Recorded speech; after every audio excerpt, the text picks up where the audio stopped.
Nagbigay ng positibong balita ang kapatid ni Genjiro Shigeoka tungkol sa kalagayan ng boksingero.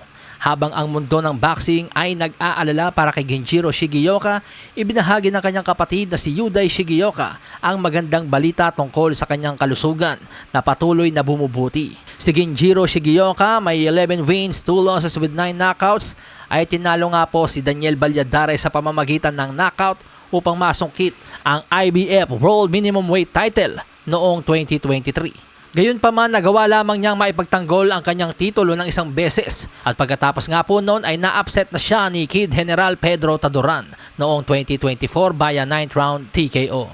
Nitong Sabado muli nagharap sina Shigeoka at Taduran sa isang rematch.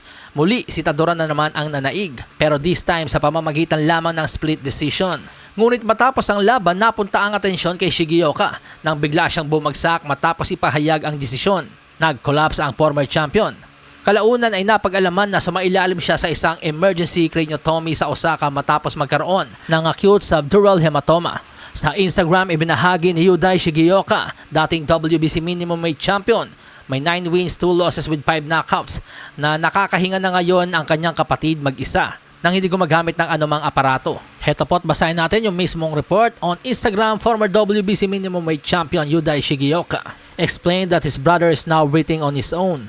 On the 5th day of his hospitalization, Genjiro was initially unable to breathe without a respiratory apparatus. He can now breathe on his own, with other health indicators also showing improvement. So yun daw po mga amigos ang update sa kalagayan ngayon ni Genjiro Shigeoka. Bumubuti na daw po ang kanyang kalagayan ngayon sapagkat kaya niya nang huminga nang hindi na nangangailangan pa ng anumang aparato.